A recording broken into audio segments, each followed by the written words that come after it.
What is going on, everybody? Rewind Mike here, and today I'm gonna talk about the Nintendo Switch, a console which I'm yet to actually pick up. Not for any specific reason, you know, there's a lot of games that have come out for the Switch, a lot that I'm really interested in, like Super Mario Odyssey and stuff, but there's also a ton of indie games that have also been released for it, but a good part of them have already kind of come out for Steam like a long time ago, and they're just starting to make their way to consoles, so I want to pick up a Switch, but there's no real pushing force behind it, like, kind of making me want to get it, so I wanted to come up with a list of 5 games that would make me want to go out and buy the Switch today, and I'm just going to talk about these games as in no like order or anything like that.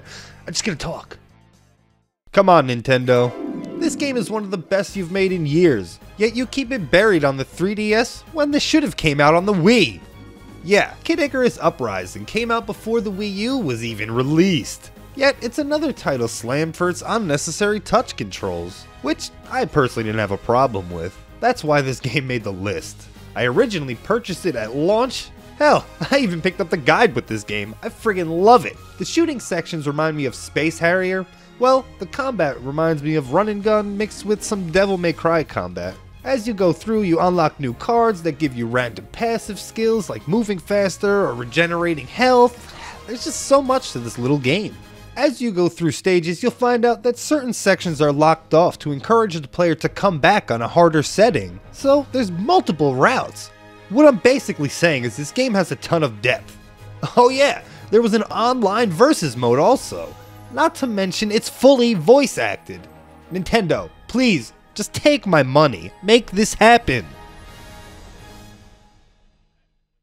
45 gigs. That's all it would take to bring one of the best line of games to the Switch. I'm talking about Dark Souls, baby! What more can I say? The games are tough, but they are equally as beautiful. The addicting nature of exploring can be really consumable. Yeah, this in handheld mode would actually be perfect. It could be played in bites as you travel from bonfire to bonfire. But I think Dark Souls rule number 1 keeps it from showing face on the Switch. You don't play Dark Souls offline. I mean, you can, but it really detracts from the experience. That looming fear of being invaded by another player at any time.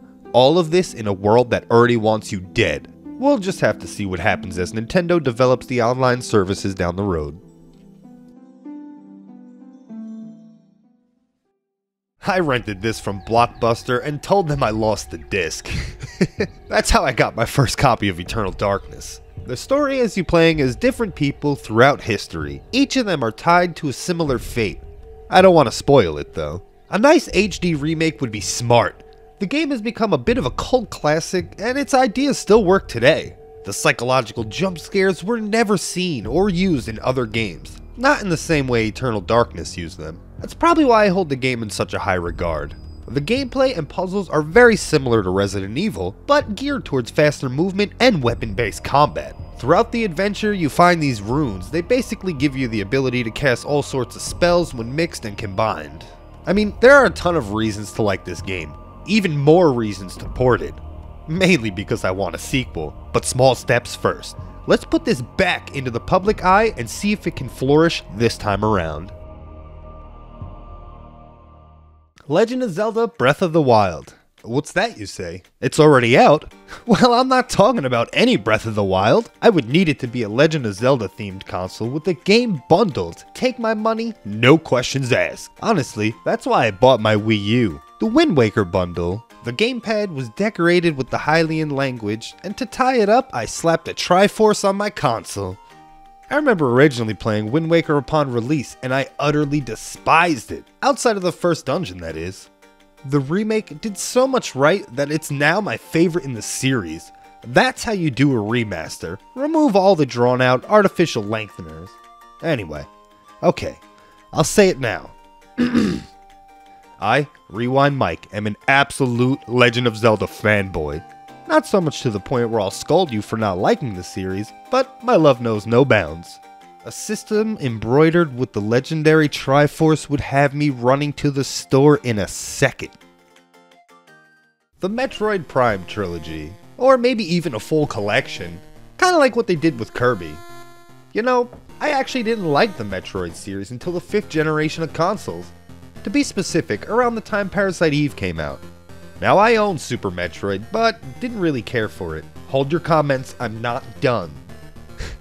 But a friend came over and showed me just how stupid I was. The game's world took you in with its exploration, seemingly endless weapon power-ups, and bosses reminiscent of kaiju. Suddenly, I was in love. But when I tried to go back and play Metroid 1 and the Return of Samus, they weren't so friendly. So I chalked it off to the system limitations and placed Super Metroid as the best, all the while patiently awaiting the next release. And then, like Michael Myers looming in the shadow, Metroid Prime and Metroid Fusion are announced. 2 new entries in a very dormant series, and boy was I ready. Fusion and Prime are some of my favorites, but Prime really stands out. It was a first-person experience, and if you thought the world was captivating before, well, they blow your mind with the level of detail put into every biome. The preceding Prime games were made with the same care. So much so that Nintendo released a trilogy. But again, the series went into hibernation after the release of Other M, which isn't as bad as people make it out to be. Unless you're counting Federation Force on 3DS, a game I have yet to play myself. Not for any reason, so I won't comment on it. With the announcement of Prime 4 and everyone screaming in their seat like a date on prom night, I'm pretty sure we'll see these games again. There's one catch to this port. I'd really like the option to use a controller or the Joy-Cons. Nintendo seems to get off by limiting the use of peripherals. I remember being captivated by these games when they released, and they still have that same effect when I fire them up today.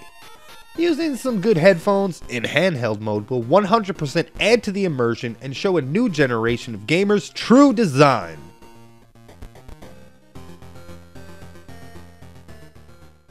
Thanks for watching. I love doing topic pieces like this. And to those of you who support the channel by watching, sharing, or contributing to my Patreon, thank you. If you guys want to see more videos like this, make sure to subscribe to the channel. You don't want to miss what's next. And I'll see you later.